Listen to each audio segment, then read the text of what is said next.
कई लोगों के मन में ये होता है, अरे कुछ नहीं रखा भगवान ने। कहते नहीं कहते, ये तो पागल लोग हैं जो ये जाते हैं मंदिर जाते हैं, कीर्तन करते हैं, भजन करते हैं, क्या कहते हैं, ये लोग तो पागल हैं। हमने सुना किसी के मुंह से, बोले ये लोग तो पागल हैं।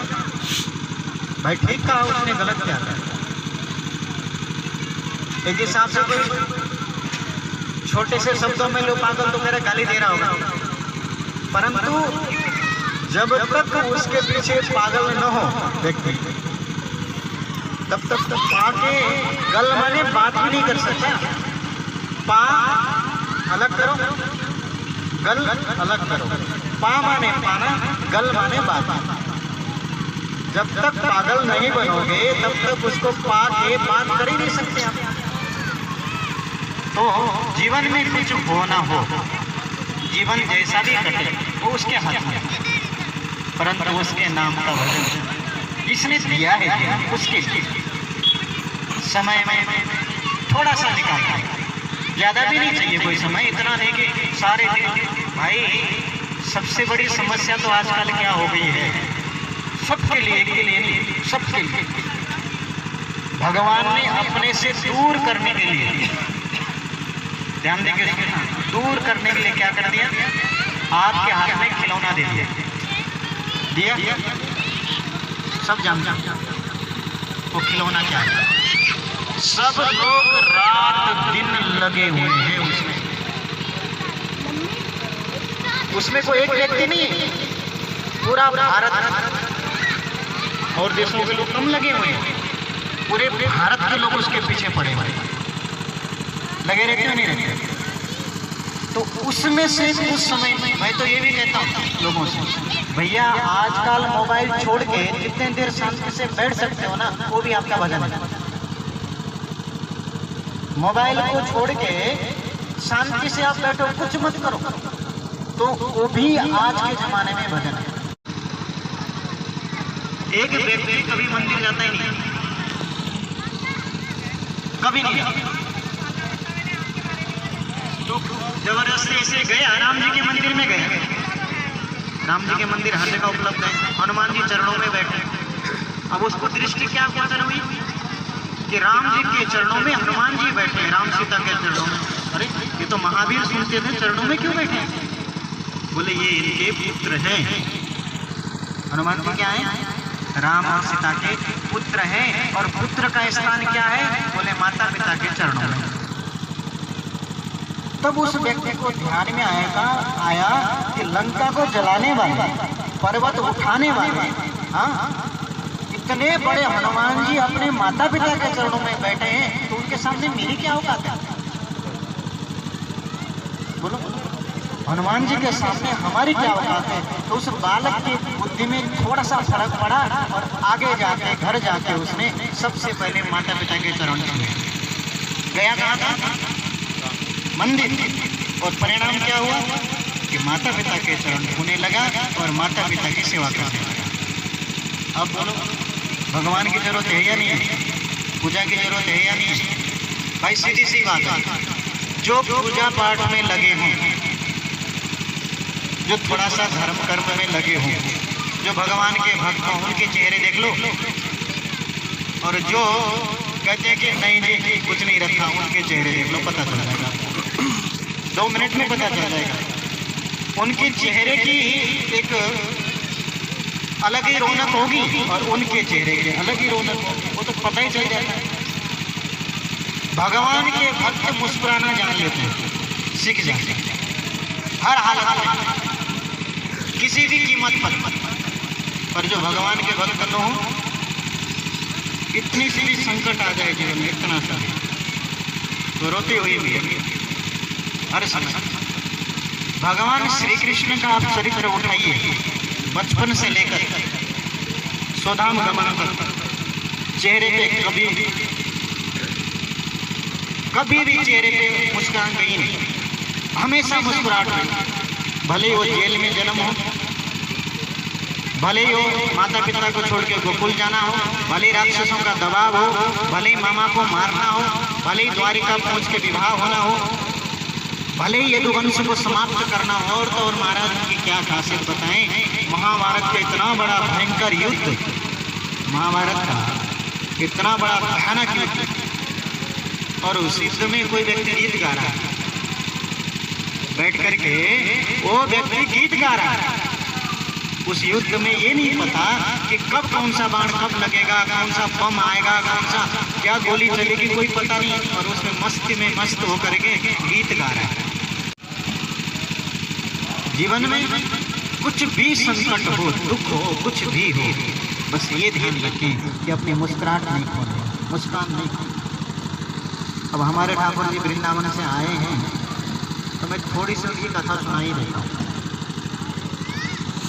हमारे प्रिय प्रियतम, उसे आप लोग सुन चुके हो, खाली एक रिवाइज करना है। जैसे कहते हैं ना, हाँ भाई थोड़ा सा तार जोड़ दो, इतना ही हमको करना है और तो ज़्यादा कुछ नहीं करना है। हुआ ये कि ठाकुर जी की अद्भुत लीलाओं में से एक लीला जो मैं आपको सुना देता हूँ। हर समय जब भगवान द्वारिकाधीश विराजमान होते थे, शयन करते थे, तो शयन करने के बाद उनके मुखारविंद से एक शब्द निकलता था। जानते हो शब्द क्या है? शयन करने के बाद नींद में ही तो एक शब्द निकलता था, वो शब्द था राधा नाम का। नींद में, गहरी नींद में सोए हुए हैं और नींद में सोते सोते राधा नाम का जाप करते रहते, शब्दों के द्वारा उच्च स्वर से। कोई ये नहीं कि राधे राधे राधे राधे चिंतन रहता है। जो पटरानियाँ थी द्वारिकाधीश की, उनके मन में ईर्ष्या होती थी, बोले पत्नी तो हमें और ये राधा कौन है, बड़ी जलन होती। समय आया, समय आने के बाद ठाकुर जी ने एक लीला करी, अद्भुत लीला। बोले इनको ईर्ष्या हो रही राधा रानी से, थोड़ा सा हम कुछ कर देते हैं, हल्का सा। नारद जी को प्रेरणा हुई, नारद जी आए, रुक्मिणी के घर नहीं आए, कहाँ आए? सत्यभामा के घर। सत्यभामा ने स्वागत किया, आओ महाराज। कहिए कैसे आना होगा? बोले देवी बस कुछ आज ना मन कर रहा है कि दान ले लो कुछ। क्या लोगे? क्या चाहिए आपको बताइए? बोले हमें दान कोई देने वाला हो तो हम कहें। सत्यभामा बोली आप कहिए तो सही है, आपको क्या चाहिए? जो कहोगे सो मैं दान दे दूंगा। बोले ऐसा वैसा दान नहीं, जो सबसे प्रिय वस्तु हो उसका दान दूंगा। यानी कि सत्यभामा बोली जो मेरा सबसे प्रिय मैं उसे दान दूंगा आपको। बोले हाँ, क्या आप दे सकती हो? बोले हाँ, इससे बड़ी बात क्या है, मैं राजा की बेटी, मेरे पास क्या कमी है? सतराजित की बेटी, कोई मामूली बात है भाई। 9 भार सोना तो पर डे आता है उनके घर, सत्यभामा के घर 9 भार सोना। अब हिसाब लगाते रहे, मुझे नहीं पता 9 भार कितना होता है, टनों में होगा। हाँ, सूर्य भगवान का वरदान है इनके पिता को। तो इतने बड़े घर के बेटे, मांगिए क्या चाहिए आपको? मुझे नारद जी बोले नहीं माँ, मुझे ऐसी वैसी वस्तु नहीं चाहिए। क्या चाहिए? बोले जो आपका सबसे प्रिय वस्तु मुझे दान में दे दो। देवर्षि नारद मांगा भी क्या मांगा? सत्यभामा बोली मेरा सबसे प्रिय क्या है? सोना चांदी नहीं, हीरे मोती नहीं। नारद जी बोले थोड़ा गहराई में जाओ, आपको सबसे प्रिय क्या लगता है संसार में? बोले मुझे सबसे प्रिय तो द्वारिकाधीश लगते हैं। बोले देवी बस बात बन गई, दान कर दो। पत्नी का अधिकार होता है पति के ऊपर, दान कर सकती है। एक बार सोचा नहीं नारद जी, नहीं द्वारिकाधीश को मैं दान नहीं करूंगा। मेरे देवी आपने अभी कहा है कि मैं दान दूंगी, अपना सबसे प्रिय वस्तु अब आपको देना होगा। बोले ठीक है, कितने दिन के लिए चाहिए आपको? बोले वो तो देखेंगे। संकल्प लिया, द्वारिकाधीश के पास गई। बोले ठाकुर जी बुरा मत मानिएगा, सरकार हमने आपको दान देने का निश्चय किया। आप कहते हो हमारे घर में थोड़ी सी खटपट हो गई तो सिर पकड़ के बैठ जाते हैं। यहाँ देखो हमारे कन्हैया के घर देखो, महाराज रोज कुछ ना कुछ होता ही रहता है। सीखना चाहिए गृहस्थियों को भगवान से। अब क्या बोली आके बोले हमें आपको दान देने का मन हुआ है। भगवान ने कहा दे दो, क्या फर्क पड़ता है, किसको देना है दान? बोले हम देवर्षि नारद को देना चाहते। नारद जी खड़े मंद मंद मुस्कुरा रहे। बोले संकल्प ले लो, दे दिए।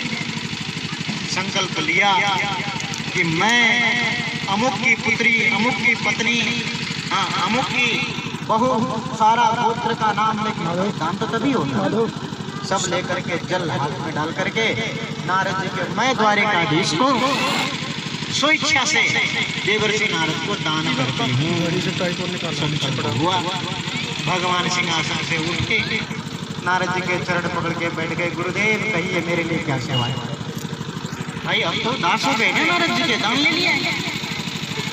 अब द्वारिका की जितनी रानी है वो देखती रहती। बोले अभी तो सिंहासन में बैठे थे, अभी चरणों में बैठ गई, ये क्या होगा? द्वारिकाधीश ऐसा क्यों कर रहे हो? बोले देवी आपने तो हमें दास बना दिया, अब राजा तो रहे नहीं हम, अब गुरुदेव जी जो कहेंगे वो हम करेंगे। ठीक है जी। अब द्वारिकाधीश नारद जी की सेवा में लग गए। कभी तो कपड़े धो रहे हैं, गुरु जी के धोने पड़ते हैं ना, आश्रम में जो रहे हों उनको पता है। गुरु जी के कपड़े भी धोने पड़ेंगे, गुरु जी का रूम भी साफ करना पड़ेगा, गुरु जी का बिस्तर लगाना पड़ेगा, गुरु जी के भोजन बनाना पड़ेगा, भोजन करवाना पड़ेगा, हाथ धुलाने पड़ेंगे, पैर भी दबाने पड़ेंगे। तो द्वारिकाधीश सारा का सारा क्या कर रहे हैं? नारद जी की सेवा करें। नारद जी जैसे देवियां देखने जाती हैं, नारद जी कहते हैं द्वारिकाधीश चलो लकड़ी लेके आओ। उल्टा द्वारिकाधीश बोलते गुरुदेव आपकी आज्ञा अभी लेके आता हूं। अरे द्वारिकाधीश ये भोजन क्या बनाया तुमने? अरे केशव ढंग से करो, क्या कर रहे हो? ये सफाई नहीं हुई, ढंग से करो। अब बताओ जो द्वारिका का राजा 16,108 रानी देख रही हैं और वो क्या कर रहे हैं? झाड़ू पोछा कर रहे हैं। रुक्मिणी ने कहा सत्यभामा ये तुमने ठीक नहीं किया, पति तुम्हारे ही थोड़ी हमारा भी अधिकार था, तुमने दान कैसे दे दिया? अब सत्यभामा रोने लगी, रोते रोते बोली इसका उपाय क्या हो सकता है ये बताओ, उपाय क्या होगा? बोल नारद जी से पूछते। नारद जी के चरण पकड़े और पूछा सरकार ये बताइए कि द्वारिकाधीश हमें प्राप्त कैसे हो? तो बोले एक काम करो देवियों, एक तरफ तो बिठाओ द्वारिकाधीश को और एक तरफ रखो सोना, और इनके बराबर हो जाए तो मैं इनको छोड़ दूंगा, सोना ले लूंगा। तराजू मंगाई गई महाराज, बहुत बड़ी बांधा गया, द्वारिकाधीश को बिठाया गया। अब सत्यभामा सोची मेरे घर तो सोने की कोई कमी है नहीं, इनके वजन का मैं ले आऊंगी। अब सत्यभामा ले आई, जितना सोना था रखा, पर द्वारिकाधीश कस से मस रुक्मिणी के जेवरात आ गए, 16,108 रानी के जेवरात आ गए, रख दिए गए, पर भगवान फिर भी टस से मस। अब क्या करो? सारा का सारा द्वारिका का खजाना लूट गया। द्वारिकाधीश खड़े टस से मस। अब सत्यभामा विचलित हो गई, क्रंदन करने लगी। मैं तो सोच रही थी कि ये उठ जाएंगे थोड़े में, पर ये तो और भारी होते जा रहे हैं, अब क्या करूं? रुक्मिणी बोली मेरी बात मानेंगी? बोले हाँ बोलिए ना आप। बोले काम करो, तुलसी का पत्ता तोड़ के ले आ, इसको पकड़ के और राधा नाम का जाप करते हुए तो तराजू पे द्वारिकाधीश खड़े हो साइड कर दो, सेट बटन अब जाएगा वो ओपन वाला बराबर। सत्यभामा बोली दीदी इतना सब कुछ सोना रख दिया, तुलसी का पत्ता होता क्या? बोले जो मैं कह रही हूँ कर तो सही। सत्यभामा गई, तुलसी तोड़ा, राधा नाम का जाप करते हुए, राधे राधे करते हुए सीधा तुलसी का पत्ता रखा। कहाँ पर? तराजू में रखा। द्वारिकाधीश बिल्कुल उठ गए और बराबर हो गए। बोलो जय श्री कृष्ण। तो आज रुक्मणी इत्यादि पटरानियों को मालूम हुआ कि राधा क्या है। तो ये हमारे प्रिय प्रीतम की लीलाएं हैं, ये तो अद्भुत हैं और बड़ी विचित्र हैं, इनको समझना बड़ा कठिन होता है। बस इतना मान लीजिए कि ठाकुर जी प्रेम के अधीन हैं, प्रेम के वशीभूत हैं, प्रेम से ही ठाकुर जी रिश्ते हैं और प्रेम ही उनका खाना है, प्रेम ही उनका चलना है। आपका पदार्थ काम नहीं आएगा। पदार्थ में ठाकुर जी रिश्ते नहीं, आपका प्रेम हो तो पदार्थ अद्भुत से अद्भुत बन जाए, और यदि आपका प्रेम न हो तो पदार्थ अद्भुत से भी अद्भुत हो तो पदार्थ नहीं बनेगा। आइए 2 मिनट एक भजन गुनगुनाते हुए और उसके बाद फिर बैठा। आप हमारे साथ बोल सकते हो 2 लाइन में। सबसे ऊंची प्रेम सगाई, सबसे ऊंची प्रेम सगाई, सबसे ऊंची प्रेम सगाई, सबसे ऊंची प्रेम सगाई, सबसे ऊंची प्रेम सगाई, ऊंची प्रेम सगाई। दुर्योधन को मेवा त्यागी, दुर्योधन को मेवा त्यागी, दुर्योधन को मेवा त्यागी, दुर्योधन को मेवा त्यागी। साग भी दूर घर खाई, सबसे ऊंची प्रेम सगाई, सबसे ऊंची प्रेम सगाई। बिल्ली के बेर सुदामा के तंडुल, बिल्ली के बेर सुदामा के तंडुल, बिल्ली के बेर सुदामा के तंडुल, बिल्ली के बेर सुदामा के तंडुल। रुच रुच भोग लगाई, सबसे ऊंची प्रेम, सबसे ऊंची प्रेम सगाई। प्रेम के बस अर्जुन रथ हाथों,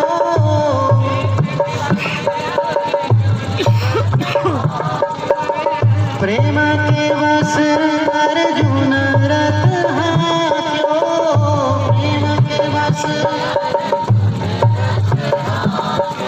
भूल गए ठकुराई, सबसे ऊंची सगाई, सबसे ऊंची प्रेम सगाई। ऐसी प्रीत भई वृंदावन, ऐसी प्रीत भई वृंदावन, ऐसी प्रीत बसी वृंदावन, ऐसी प्रीत बसी वृंदावन। गोपिन नाच नचाई, सबसे ऊंची प्रेम सगाई, सबसे ऊंची प्रेम सगाई। बोलो जय श्री कृष्ण। आइए प्रार्थना के वाक्य के साथ वाणी को विराम, और हमारे मोहित जी और उनके सब परिवार को बहुत बहुत शुभकामनाएं, बहुत बहुत साधुवाद।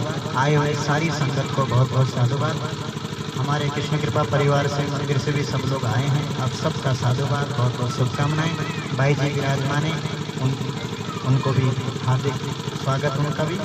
आइए प्रार्थना के वाक्य, उसके बाद भाई सभी सुखी हो सभी निरोगी, सभी सुखी हो सभी निरोगी, सब पर बरसे कृष्ण कृपा, सब पर बरसे कृष्ण कृपा। मंगलमय हो सबका जीवन, मंगलमय हो सबका जीवन। घर घर बरसे कृष्ण कृपा, घर घर बरसे कृष्ण कृपा। सब पर बरसे कृष्ण कृपा, सब पर बरसे कृष्ण कृपा।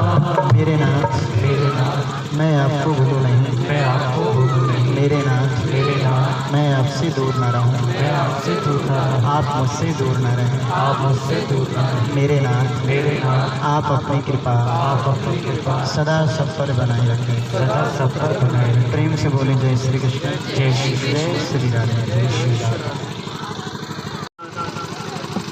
ओ अज सतगुरु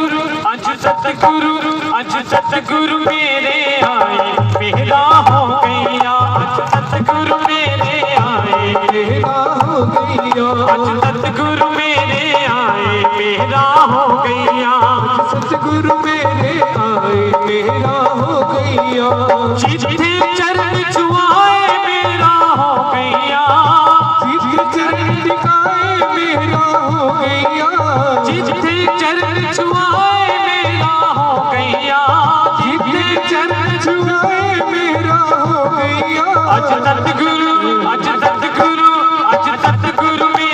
आए मेरा हो गया, अज सतगुरु मेरे आए मेरा हो गया, अज गुरुवर मेरे आए मेरा हो गया।